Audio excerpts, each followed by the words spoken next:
संयुक्त अरब अमिरातमध्ये 9 सप्टेंबरपासून खेळवल्या जाणाऱ्या आशिया चषक क्रिकेट स्पर्धेसाठी यजमान संयुक्त अरब अमिरातची घोषणा करण्यात आली आहे। तर 17 सदस्यांच्या या संघात वेगवान गोलंदाज मतीउल्ला खान आणि फिरकी गोलंदाज सिमरनजीत सिंग यांचा समावेश करण्यात आलाय। प्रो कबड्डी लीग स्पर्धेतील 12व्या हंगामातील 14वा सामना पुणेरी पलटण आणि दबंग दिल्ली या दोन्ही संघांमध्ये पार पडलाय आणि या थरारक सामन्यात दबंग दिल्लीचा दमदार विजय गोल्डन रेडने लागलाय। जपानची Naomi Osaka, Amanda Anisimova, Jannik Sinner यांनी अमेरिकन ग्रँड स्लॅम टेनिस स्पर्धेत एकेरीची उपांत्य फेरी गाठली, तर कॅरोलिना मुचोवा दुसरी नामांकित पोलंडची इगा स्वायटेक यांना पराभवाचा धक्का बसलाय।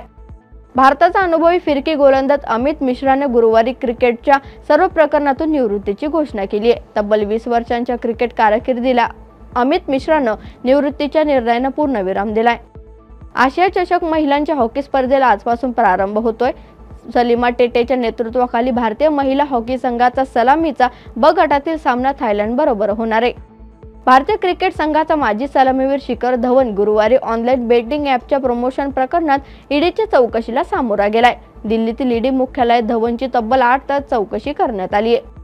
फिडे ग्रँड स्विसच्या पहिल्या फेरीत भारताच्या अव्वल नामांकित आर प्रज्ञानंदचा सामना अमेरिकन ग्रँडमास्टर जेफ्री जिओंगशी होणार आहे, तर जागतिक विजेता डी गुकेश फ्रेंच खेळाडू एटियन बारडोट विरुद्ध सामना खेळणार आहे।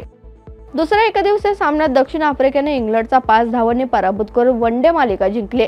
दक्षिण आफ्रिकेने 3 सामन्यांच्या मालिकेत 2-0 अशी अजिंक्य आघाडी घेतली।